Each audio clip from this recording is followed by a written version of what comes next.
Hi ladies, welcome back. So in today's video, I am going to be talking about a couple of things that every Christian girl should do in her 20s.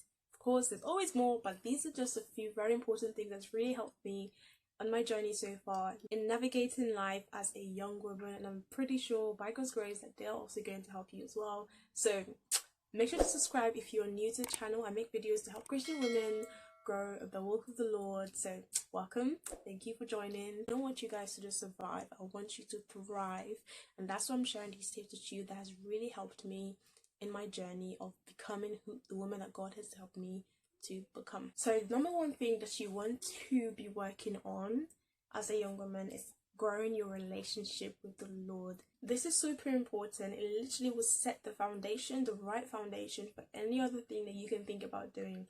So don't try to prioritize seeking other things, success, purpose above God. Know that He is the foundation, and when you have your relationship with God set straight, like every other thing in your life will begin to fall into place, will be in alignment with God's will for your life specifically. Now, for growing a relationship with God, it takes intentionality. It takes us actually spending time with God, making time for the Lord, being in His Word, in prayer, in fasting, in learning more about Him and His ways, and just being open to allowing Him to truly be the Lord over your life as a young woman, because you cannot do it by yourself, especially like this year that we are in now. You have to understand that this is something that will help you having an amazing 2024, knowing that God is in the center of your life. Please don't neglect your healing. Don't neglect your healing process. Please don't. Don't do it. Don't do it. Don't bury things under the rug. Don't hide things from God. Expose it all to Him, because these things tend to come up later when you least expect it, and these things also do hinder any trauma, any pain or wound that you think you could just leave buried. Please don't do it. It is not worth it. Like, the path to healing and becoming whole, it's just worth going on. It's just worth surrendering to God for Him to work in you and just mold you and shape you and help you to, not be connected to whatever broke you or whatever has impacted you negatively in life, because then you'll begin to notice that you begin to be more fruitful in certain areas of your life as well. So please don't neglect your healing. The next thing that every young woman has to learn how to do in her 20s is to actually learn to enjoy and navigate her single season well. And I have a couple of videos about it. I talk about it a couple of times about being content or learning contentment in this season. If you're not in a relationship, learning contentment really in any season of your life, because everything is a season. Like, you want to get married, that's another season. And honestly, my single season, I have learned so much. God has worked in me so much to prepare me as well for the future that He has for me.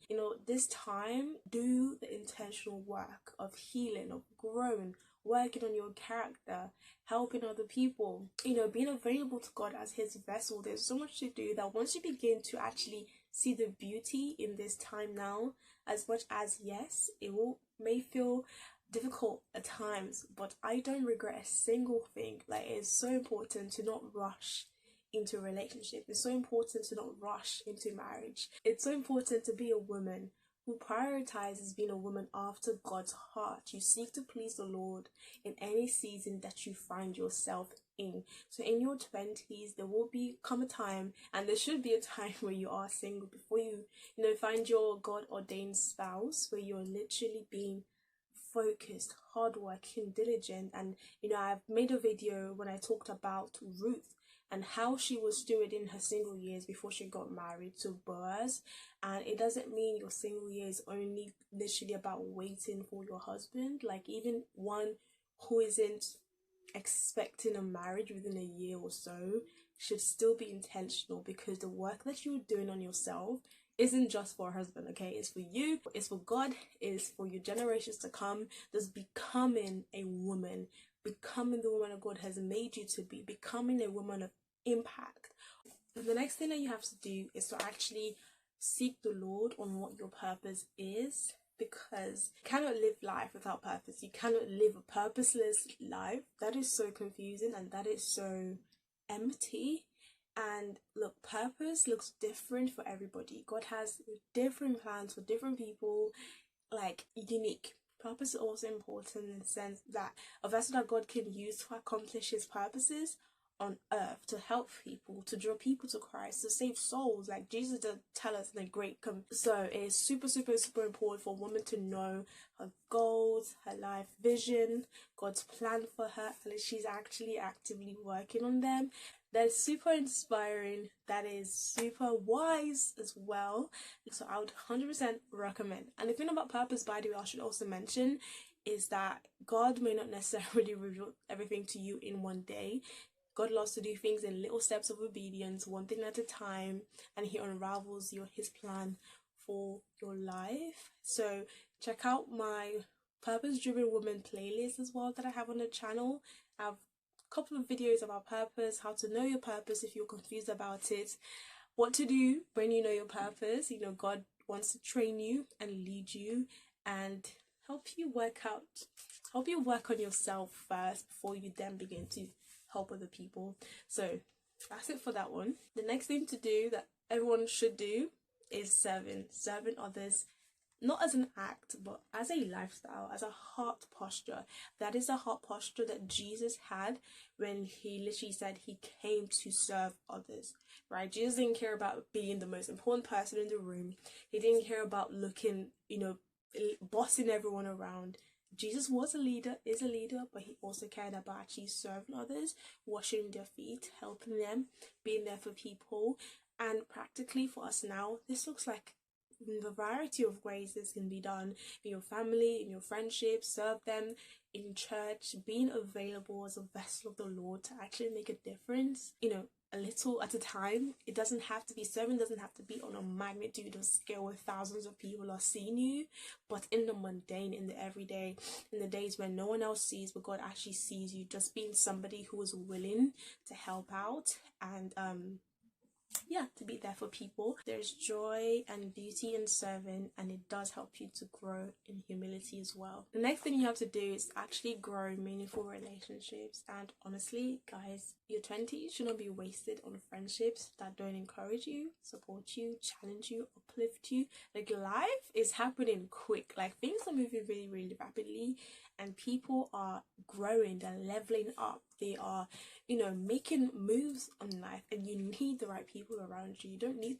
the people that will distract you, that will try to lead you astray, that will keep trying to take you back to your past, or people that are actually keeping you stuck. All right, if you want to actually, part of growing in life is letting go of the wrong kind of people and learning to form the right relationships. This might look like you being alone for a little while because you've caught off the wrong people, but then in time, keep on praying for godly friendships.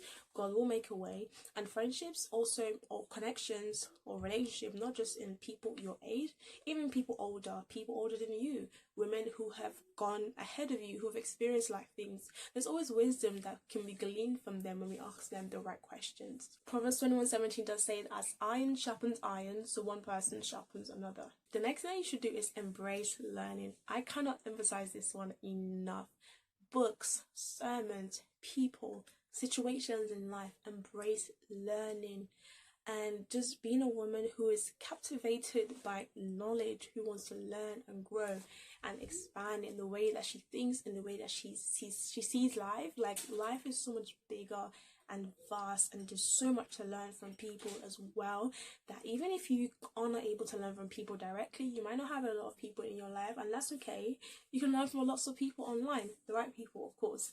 So it's something that really has helped me mentally, because it helps you to think differently about life. It helps you to actually grow in your mindset, in knowing what is possible, in knowing how to navigate life, how to deal with situations. Like, learning is so powerful, and not only spiritually, by the way. Like, learn all kinds of things. I promise you, this would help you so many ways, because honestly, ignorance is something that kills people. Ignorance kills people. In the words of Proverbs, wisdom is supreme, therefore get wisdom. Though it costs you all you have, get understanding. Super important, guys.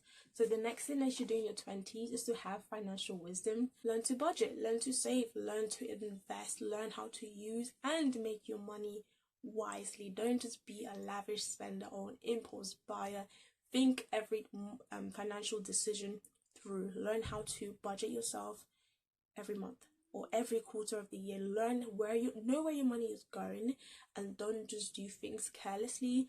Financial wisdom will literally help you in so many areas of your life as a woman, not just for yourself, for your family, for your future family, for your business, for your career. It's so important because we have to be people who steward our finances well, that which God has given you, blessed you with, because then you can also be a blessing to other people. Learn to give as well. So just using your money overall in a wise way, in a good way, honors the Lord. It gives him glory because you are showing God that you actually, becoming a responsible woman. Money is a tool to build, not just to consume.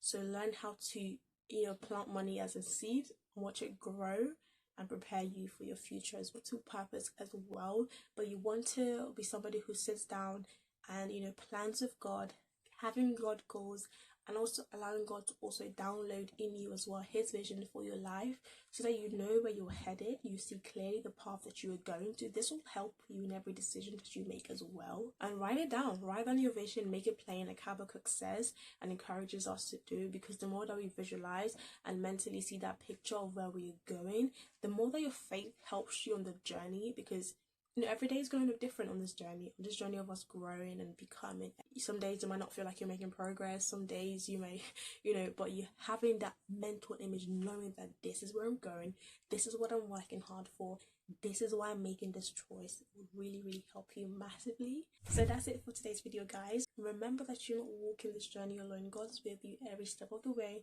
Your 20s are an exciting time, so do things to grow, to love, to enjoy life. So don't put too much pressure on yourself, but at the same time, don't be complacent or too relaxed. This is the best time to just invest in your future self. Thank you guys for watching. Make sure to subscribe, and I'll see you guys in the next video.